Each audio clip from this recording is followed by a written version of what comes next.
Rui Hachimura mga bro for the win. Grabe yung laban mga bro ng Lakers. Pero natapos na mga bro ang streak ni LeBron James. Nag-angas agad ang player na to mga bro ng Warriors. Nakakagulat ang nangyari sa dulo mga bro. Tuwang-tuwa si Joel Embiid. Panoorin ang buong video. Gandang matchup mga bro. Tapatan ng number 2 seed sa East at West. Raptors versus Lakers. Sayang wala ngayon si Luka Doncic due to personal reason ayon sa report. Ngayong araw din mga bro manganganak ang kanyang misis. Finally may kapatid na mga bro si Devin Booker. Kidding aside, pangungunahan ulit ni Austin Reeves ang Lakers kasama si Lolo Bron. Well di biro ang team ng Raptors ngayon mga bro led by their own big three na sila Brandon Ingram, Scottie Barnes at RJ Barrett. Though wala ngayon mga bro si Barrett due to right knee injury. Bawas problema para sa Lakers. Well, first quarter wing 3-pointer for Austin Reeves to start the game. Iisa pa sana sa AR mga bro. Drive naman sa play na to kaso butata ang inabot niya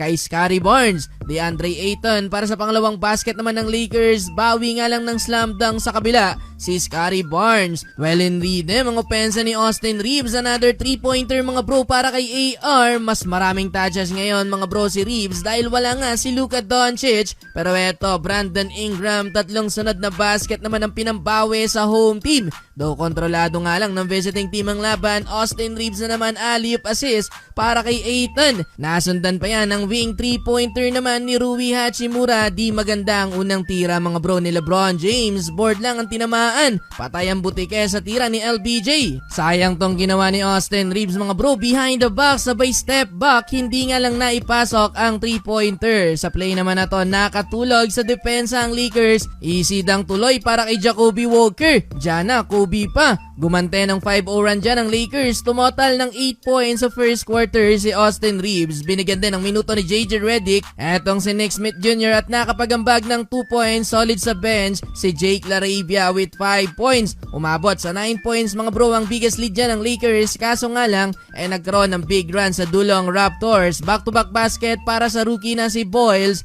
Lakas naman ng trip ni Scottie Barnes sa play na to mga bro. Libreng-libre na pero parang gusto pang hintayin ng kalaban. Tumingin ba naman muna bago idakdak ang bola. Inalat sa first quarter si LeBron James. 0 for 5 sa field. Hindi na naman tumama sa rim ang tira ni LBJ. Natapos ang first quarter, baba sa 5 points ang lamang ng Lakers. 7 points sa bench ng Raptors ang rookie na si Boyles. 31-26 and the first quarter. Start of second quarter, Grady Dick mga bro para sa panimalang opensa ng Raptors. Tinira ni Dick ng harapan si LBJ. Pero magandang naging bawi dyan ng Lakers mga bro kung saan nagtala sila ng 8-0 run. Hindi pa nagmiminte sa etong si Smith